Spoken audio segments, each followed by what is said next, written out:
Hi everyone, it's me. Welcome to the...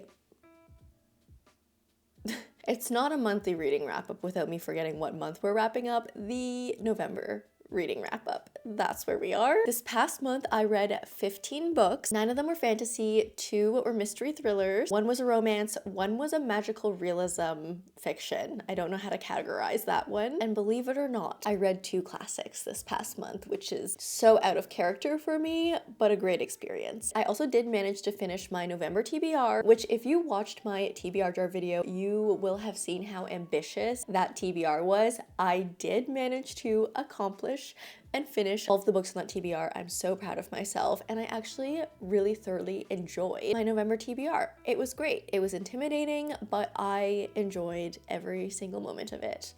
Almost. This is my stack of books that I read, and we're just gonna go through all of them. First of all, let's just divide this pile to make it a little more manageable.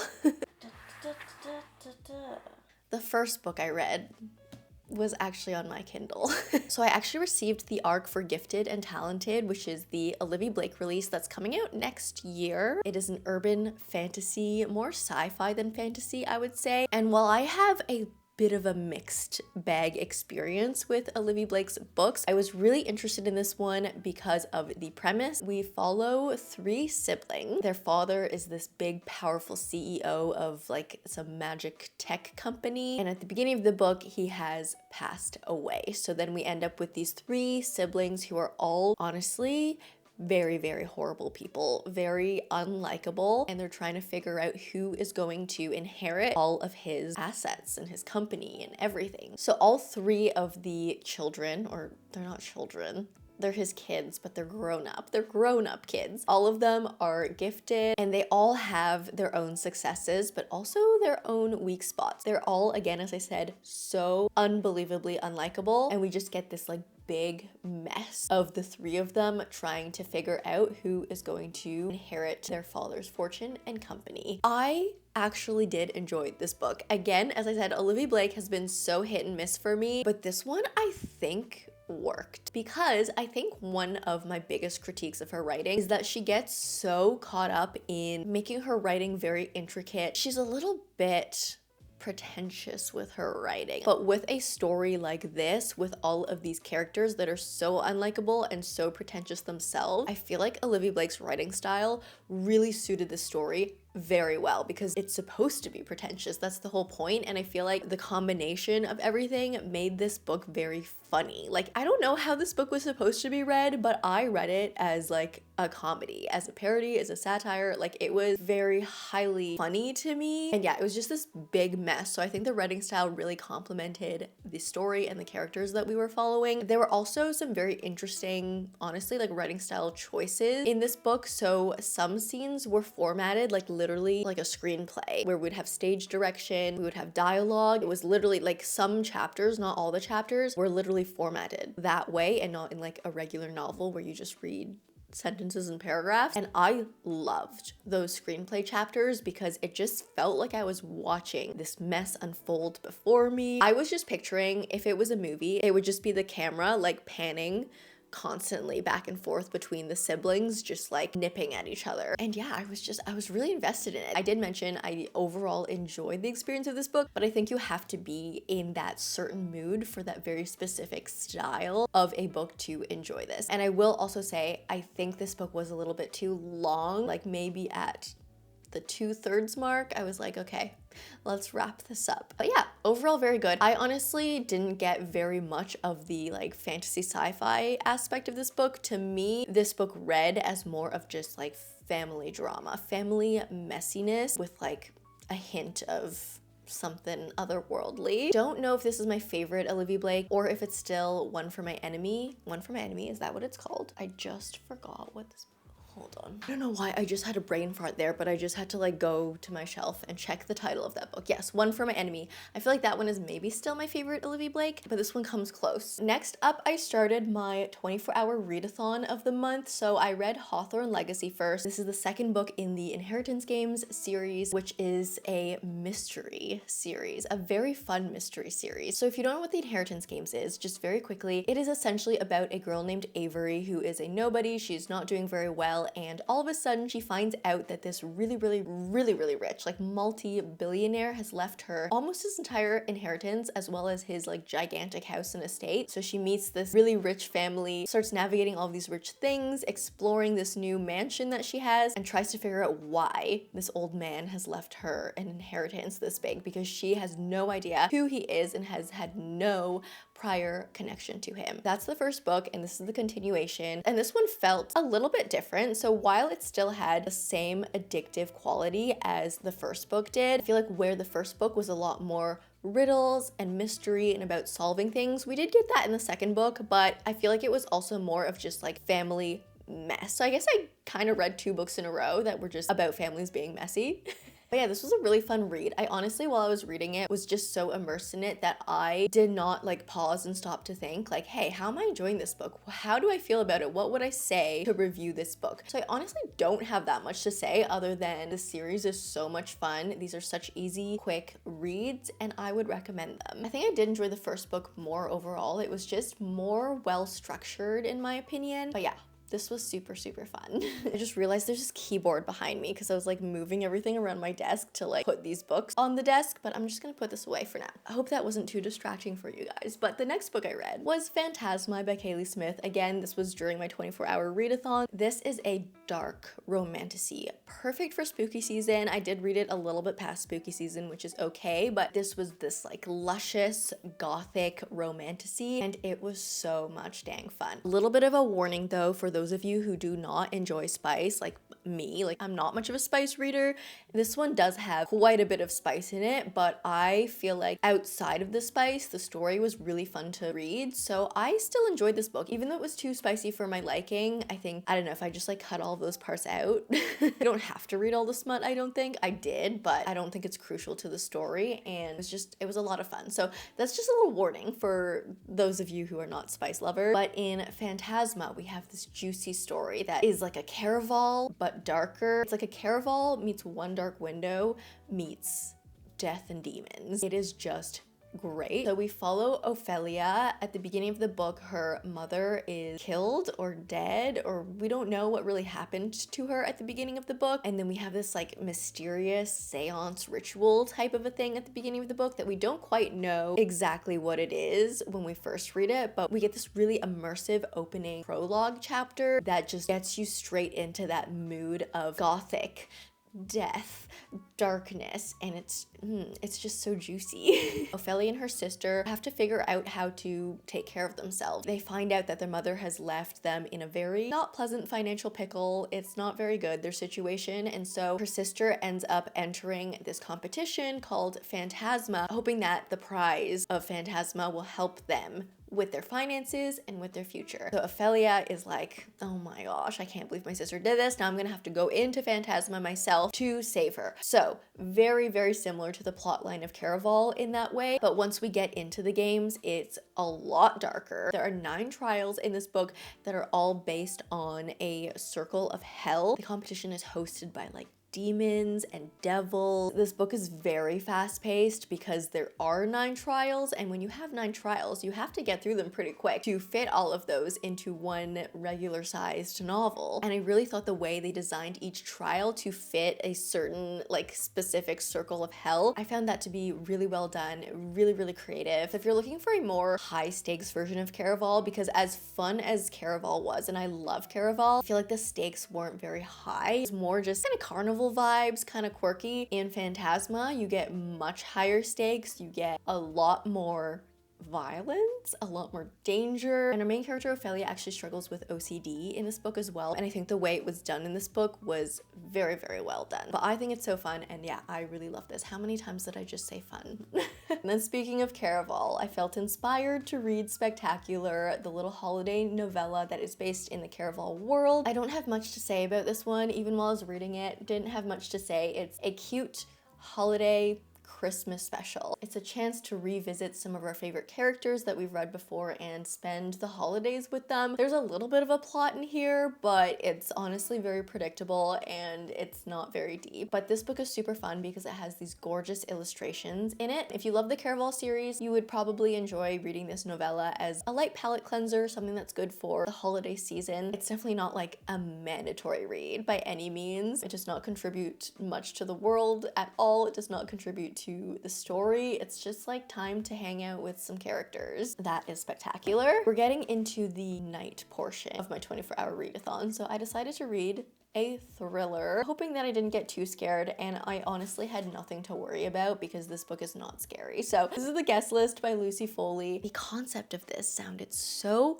good, but unfortunately this one didn't really live up. So we're set on a remote island where a wedding is taking place, and we follow this cast of main characters. So we have the bride, obviously. We have a +1 that we follow. There's a bridesmaid, a wedding planner, and a best man. I think those are the main characters that we follow. During the wedding, like on the wedding day, there is a murder that happens. So we have to figure out who did it, and we kind of go back in time to like the week of the wedding while these cast members are starting to arrive and seeing their interactions like at the rehearsal, and we see all of the events unfold that lead to this murder. And I thought the way that the story was told was actually really interesting. We don't actually know who gets murdered until the end of the book, like when it's revealed. Like the murdered and the murderer are revealed almost at the same time, like pretty close to each other. It was predictable to me, like many of the twists were predictable, but I found that to be a creative way of storytelling. But I think overall, just the atmosphere of this book, I wanted it to be a lot more eerie. Like we're set on a remote Irish island.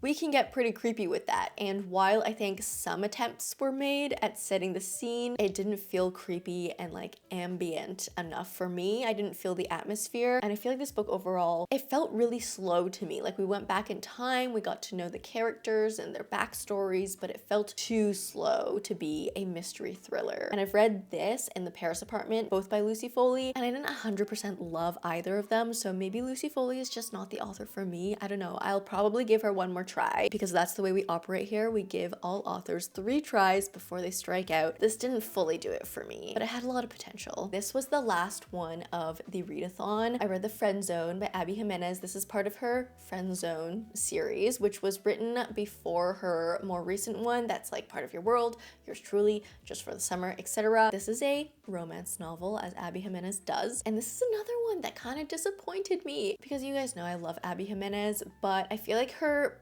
previous books just aren't as strong as her newer releases. I think if you've read her newer releases, you would be honestly a little bit disappointed by her older ones, just because I think over the years her writing has improved so much, and also her ability to craft a story together has improved a lot. I feel like in this series, I've read 2 of them so far, both of them kind of have easy way outs at the end of the book. Like we go through these journeys with these characters, and then at the end, all of their issues are just solved by becoming a non-issue. Instead of like them accepting their issues and finding ways to get over them, the issue just like becomes a non-issue, and I feel like it just wipes away all of the character arc that we have built throughout the book. But I'm getting ahead of myself because I haven't even told you what this book is about. I was really excited to read this, first of all because it's Abby Jimenez, but second of all because we follow a main character, Kristen, who deals with really bad periods. Her menstrual health is not good. So she is like throughout the book planning to have this procedure to fix her periods, but also at the same time will make her unable to have children. And then in the book she meets Josh, who is this guy that she just immediately gets along with. He seemed absolutely perfect for her, except for 2 things. One thing is she is already in a relationship. She's in a long-term relationship with someone in the military who is, you know, off overseas at the moment, but she is in a relationship with him. And second of all, Josh really wants kids. And Kristen, knowing that she is soon going to be unable to have kids, is like, no, you know what? I have to stay away from this guy. First of all, because I'm in a relationship, and second of all, because I can't ever give him what he wants. And all he wants is a big family. But obviously, it's a romance novel, so the 2 can't stay away from each other.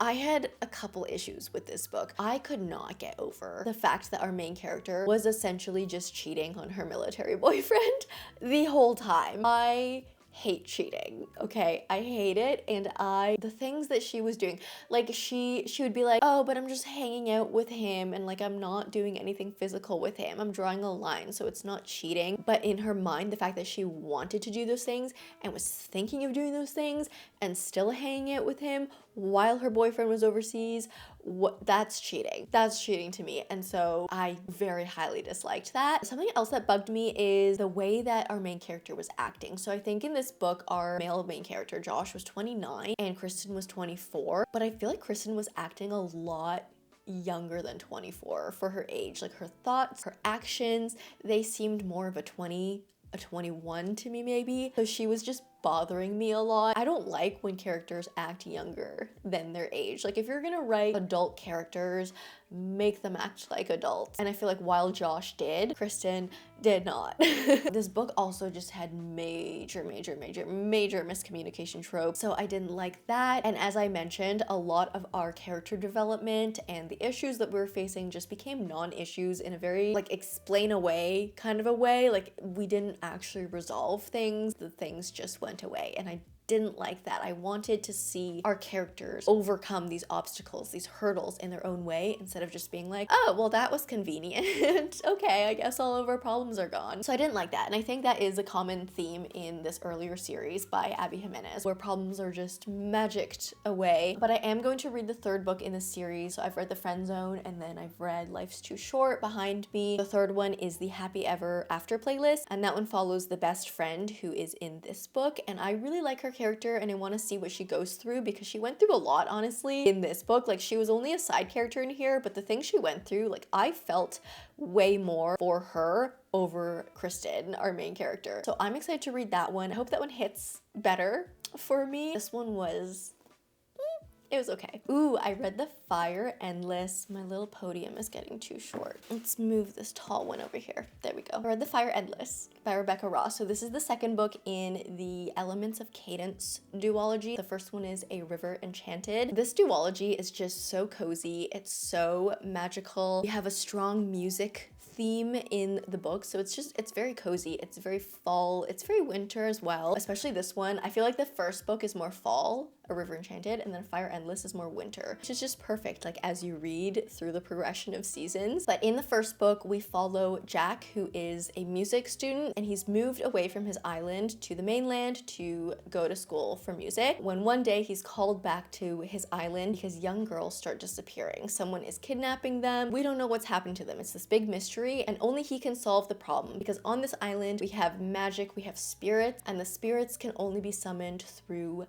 music. So that is A River Enchanted. I really liked the first book, but A Fire Endless was even better. And I love duologies because I find with most duologies is that the first books are like good, and then the second books are even better. A lot of the time the second books in duologies are just grand, and I experienced that multiple times this month. But I just found A Fire Endless to be a lot more action-filled versus A River Enchanted. There was a lot more that was going on, and the plot was just a lot more interesting. Where A River Enchanted was like great vibes, the plot was slower. A Fire Endless got a lot more into the actual magic, the actual politics of the spirits and what happened to them. In both books we have multi-POV, but I just feel like everyone in A Fire Endless had such an interesting plot, and it was one of those books where you have all of these different POVs with different plots, kind of doing all these side quests, and then at the end it all fits together and comes together in this beautiful way. I would highly recommend, especially if you love more flowery, poetic writing. That is definitely Rebecca Ross's style. But yeah, this was wonderful. Okay, this is when we got into classics, and I made an entire reading vlog reading these two books, so I'm not gonna go too much into these, but I read The Great Gatsby by F. Scott Fitzgerald. Love the story of The Great Gatsby. I loved the movie, and I thought it was time to read the book, and I will say I like the movie more than the book. I think the writing in this was stunning, beautiful, but the pacing of this book drove me mad. I feel like, honestly, I didn't know that The Great Gatsby was just a novella. I don't know if it's actually classified as a novella, but look how skinny this thing is. It's literally like 150 pages. It's so short, and I honestly feel like I wish this book was longer so we could go more into detail about the characters, because I feel like I honestly did not get too much in the book that I didn't get in the movie. I honestly feel like I got more emotional impact from the movie and more, I don't know, I feel like I got to know the characters a lot more in the movie versus the book. Like, it didn't give me much more than I already had. So yeah, I don't know. It's not bad. It's not my favorite. It's definitely an easy intro into classics if you have not read a lot of classics, but I thought it was okay.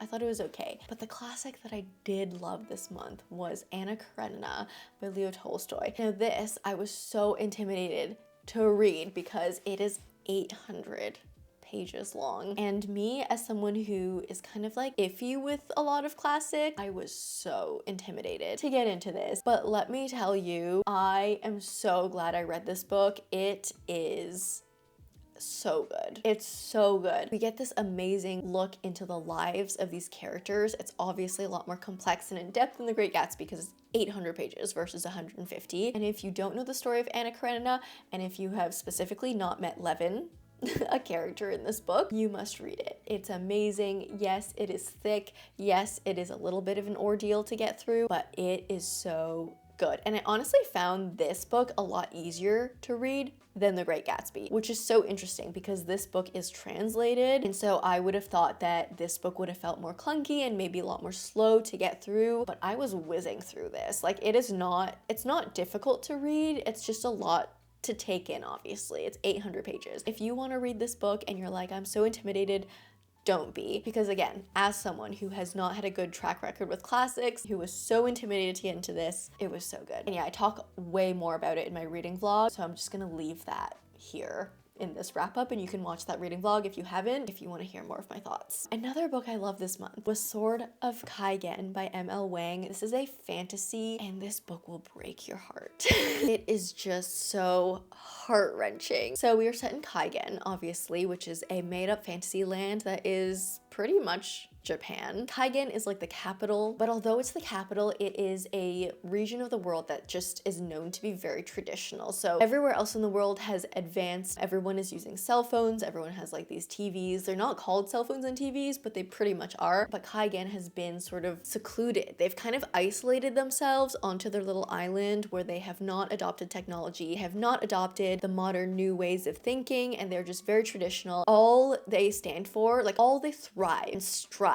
to be, are protectors of their island. We follow a mother and a son. They are from a very, very renowned family. They're literally from the highest ranked family on their island. And so Mamoru, the son, has very high expectations to live up to because every single male in his family has been trained to become the Sword of Kaigen. This very specific power called the Whispering Blade that like they have to train their powers and combat to make this blade out of ice that can cut through steel. Like very, very, very, very high expectations for him. And so he has grown up his entire life training and wanting to master these skills, and he works so hard. He's like 13 years old. All he wants to do is to live up to his family's name, to make his father proud. And then Misaki, his mother, is taking the part of a very traditional housewife. The only one expectation she has is to produce strong children and have them be successful. But we kind of get hints of her past and how she used to have a much more meaningful, action-packed life before her marriage into this very prestigious family. We kind of see her struggling with like fighting her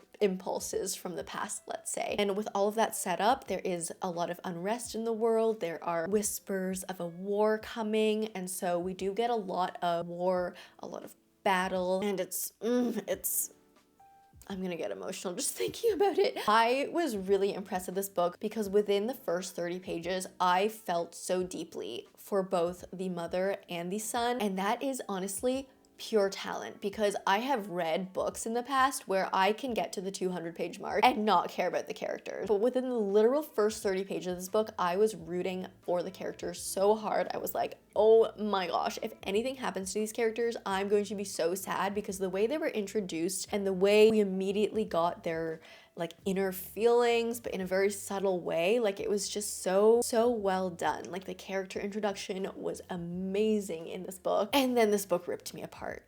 It ripped me apart. I'm not gonna tell you why it ripped me apart, but it did. I was shocked. My heart was torn into two, and it was just so good. I honestly don't want to say more to you other than the fact that you need to pick up this book. It is literally the Poppy War meets Avatar: The Last Airbender. and make it a standalone. So why not read it? It's a standalone. If you're hesitant to start a new series, read The Sword of Kaigen because it gives you the feeling of a series, but it's a standalone. And again, I think that is pure talent. I'm honestly very sad that this is not a series because I want more of this. This was so good. Just read it. It was so good.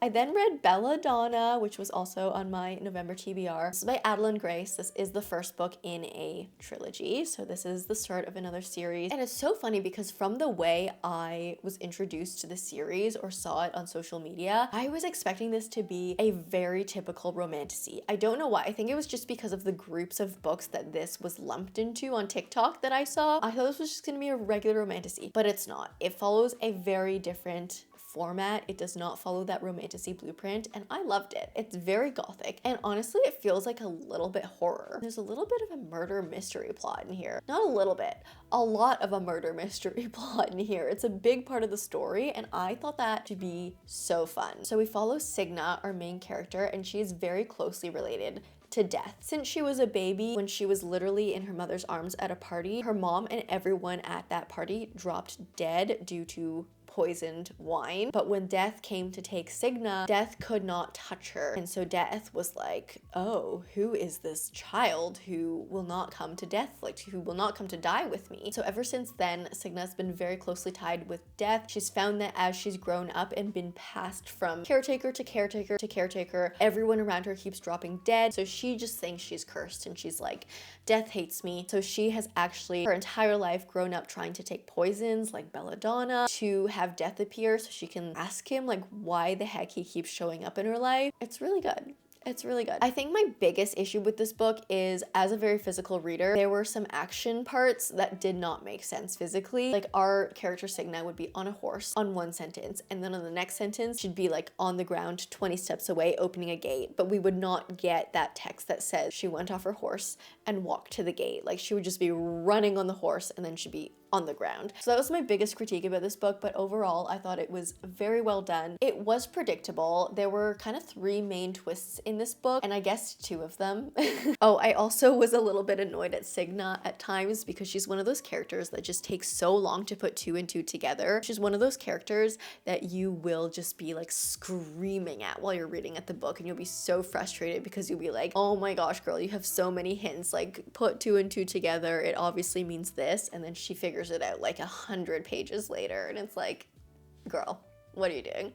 Oh, and then one more thing. I'm kind of nitpicking here. I did love this book, obviously. By my rating of this book, you can tell I loved it. I'm just kind of nitpicking at certain things. Like it wasn't perfect, but I feel like Signa, she did kind of come into these magical powers at some point in the book. I'm not going to tell you what they were, but I think the way she came into them, the magic was not explained. It was just like, okay, now feel these things and then you can do them. It was just like magic, but it was too much like magic and not explained. But that being said, again, I did really enjoy this book. I'm so excited to continue on in the series, and I think it's really unique. I applaud Adeline Grace for that, for finally writing a romantasy that is different from other romantasies. Oh, I read Circe next by Madeline Miller. So this was, I think this was, yeah, this was the last book on my November TBR. This is from Madeline Miller, who's the same author of The Song of Achilles, which was super popular a couple years ago. This is a very similar concept where we have Greek mythology retold in a more consumable way. So this one follows Circe, who is a child of the gods. But as she grows up, she starts realizing she is not really like the other gods. She's not really like her mother. She's not really like her father. And she doesn't fit in with her siblings or anyone else around her. So she starts befriending mortals. When one day it is discovered, we realize that she is actually a witch, or she can do witchcraft. So then all of a sudden she becomes a threat to Zeus. And they come to this conclusion where if they want to like stay at peace pretty much and not have war outbreak among the gods, among the Titans and the Olympians, Circe has to be banished to her own little island. She has to be isolated, and that's where she stays. So that's what happens to her. While she's isolated on her island, other people can visit the island if they stumble upon it. So she starts meeting more people, kind of like getting these life experiences, and then she has to at some point figure out where she belongs, figure out who she wants to stand up for, who she wants to fight for. And so that is the story of Circe. I think Madeline Miller is so talented for condensing all of these Greek myths and putting them into these very easy consumable pieces for us to read. I honestly don't know a lot about Greek mythology, like other than the basics. I don't know much. I never really studied it, so I'm always really interested in these books, and I think they're really good for me to read because I learn a lot while I'm reading them. But I will say, in terms of the story, the Song of Achilles did impact me a lot more emotionally. I remember at the end of Song of Achilles bawling my eyes out, just being so emotionally torn at the end of that book. Like, that took me through a whirl. And Circe, I feel like, was more of a slow burn story. It didn't feel so like, whew, at the end of the book. It was more just like a slow burn. At the beginning of this book, I was a little bit kind of like, whoa, I'm kind of out of my realm right now because, as I mentioned, I don't know that much about Greek mythology. I feel like at the beginning of this book, we were just like meeting so many different characters, and I'd be like, I don't know who any of these people are, or like, I only know one of those names. Only one of those names looks familiar to me. So I think it was a little bit hard to catch on at the beginning, but after that point, it was very easy to follow. The writing in this, stunning, beautiful, no notes. And I love this book for highlighting the strength and resilience of women. But as I mentioned, I think this was a little bit slow for me, and I didn't like how it ended. And I know that's not Madeline Miller's fault. That's probably just literally the way that Circe's story in Greek mythology ends. But the way that this ended, and if you know the story, the one that she ends up with at the end just made me feel icky in all sorts of ways. And I know we're talking about gods, and so their rules, their morals are different, but I didn't like the ending. I was like, oh, really? Like, that's who she ends up with? So yeah, there were a few things that I didn't love, but again, I feel like a lot of that was not Madeline Miller's fault. I think that's just the story of Circe. Next up, I read You've Reached Sam by Dustin Tao, and this is a very conflicting book for me. So this is a magical realism fiction. This is the one that I didn't really know where to categorize it because it's fiction, it's magical realism, it's kind of like spiritual, and it's romantic, but it's not a romance. So this is about a girl. What is her name? I don't remember her name. I read this like a week ago and I don't remember her name. Julie. Her name is Julie. So we follow Julie, and her boyfriend of 3 years, Sam, has passed away, which is so sad. So we get her story of how she is dealing with it, how she is grieving. She starts handling it very poorly. She's not doing well at all. She one day just feels emboldened to call his number because she's like, I want to talk to him. And it's one of those moments where she just like forgets, and she's like, I'm just gonna call him. Calls him, realizes he's not gonna be there, but then he picks up the phone. She's like, how am I talking to you right now? And he's like, well, you called me, so I picked up. He's like, I don't know, maybe we just haven't said goodbye to each other, so we can still talk to each other on the phone until we say goodbye to each other. And then we get the story of her not being able to let go of him and figuring out how to navigate life again after him. And it's just the concept of this book. How can you not cry reading a book like this? So I did cry. At the end of this book, sobbed, absolutely sobbed. But I will say the reason I'm conflicted about this book is because the majority of this book was honestly a little bit boring. I think right off the bat, I love the concept so much. So the first couple of chapters I loved. I think the way Dustin Tao writes, it's not perfect writing. There are grammatical issues, but he really captures the feeling, the essence of what our characters are going through, but in a very poetic way. It sort of felt like a Japanese movie to me. Very spiritual, very moving, very like poetry. Watching poetry unfold. That's what the beginning of this book felt like, and that's probably what the middle of this book should have felt like as well, but I think it just kind of lost me. There wasn't too much happening. I feel like a lot of it was repeating conversation where I was like, okay, I'm starting to get very, very bored. But then at the end of this book, it got me again. Started crying. Couldn't help myself. That's why I'm a little bit conflicted about this book, because I feel like any book that makes me feel so intense enough to make me physically cry, like shed tears, that means they did something right. right? Like, Dustin Tao did something right to get me that emotional, but because of the way I felt for the majority of the book, I feel like I couldn't rate this over 4 stars, so I gave it a 3.75. I then read Howl's Moving Castle by Diane Wynne Jones, so I love this movie. I love Howl's Moving Castle. I thought the vibes of the movie were so good, the aesthetics, but the thing I found about the movie is I had a lot of unanswered questions, so I wanted to read the book thinking I would get those questions answered. And spoiler alert, I did not. I did not get those questions answered at all because this book is so different. The movie just did its own thing.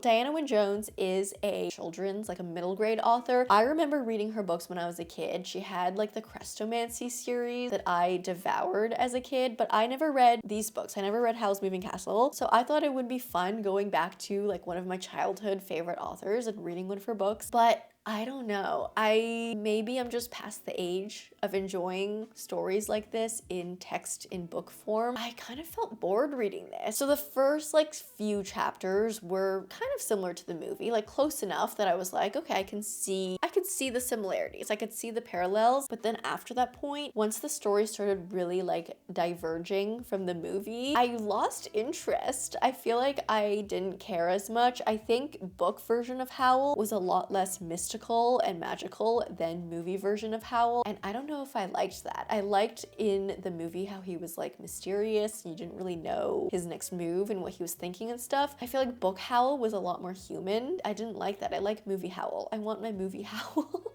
It was fast paced. There was a lot of stuff that happened, but I just feel like I could not care about the characters in the book versus the movie. Like maybe I'm just too like attached to the movie, so like the fact that this was so different, even if this is the source material and even this was the original, I feel like because I watched the movie first, that's the original in my brain. I just liked the movie better. It was okay for me. The last book I read, because my camera is at 14% battery because I've been yapping, was Vow of Thieves by Mary E. Pearson. This is the second book in the Dance of Thieves duology, and I read Dance of Thieves so long ago that when I jumped into this book, I honestly did not know where I was. I didn't know who the characters were. Other than like the 2 main characters and a few of the side characters, I realized that I forgot so much from the first book. I guess the first book was not very memorable for me. But that being said, I loved this book, which is really funny. The first book, Dance of Thieves, follows a thief turned queen's worker, queen's assassin type of a character named Kazi, who was sent across the lands to investigate some border land disputes with a rival leader. She realizes there's a lot more to him, and they start getting into these little pickles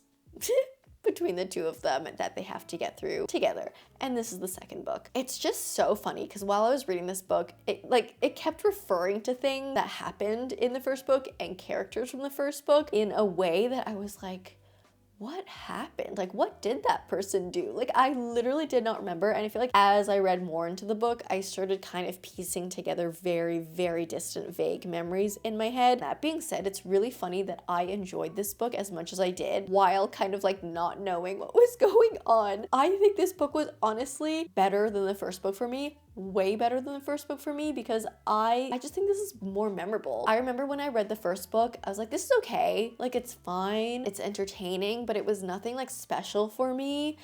This book was great. Vow of Thieves was so much better. I know I would have gotten so much more from this if I could just remember what happened in the first book or reread it or maybe just look at Wikipedia.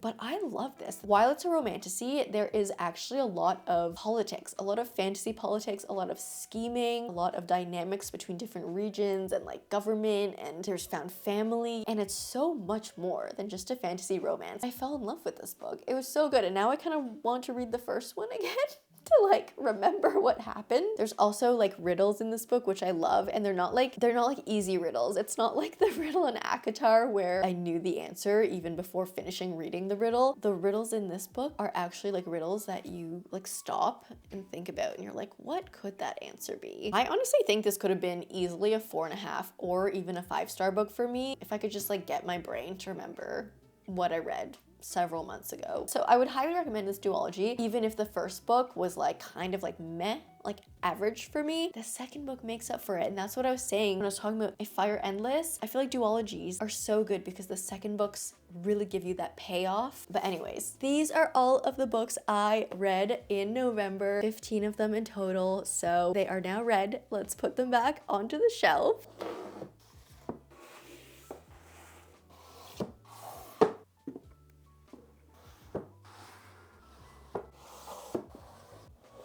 And that's it for now. So I hope you enjoyed this video. If you did, please leave me a like and a comment. If you don't know what to comment down below, let me know what your favorite November read was. If you like me, subscribe, do that bell thing, and I will see you in the next one. Bye!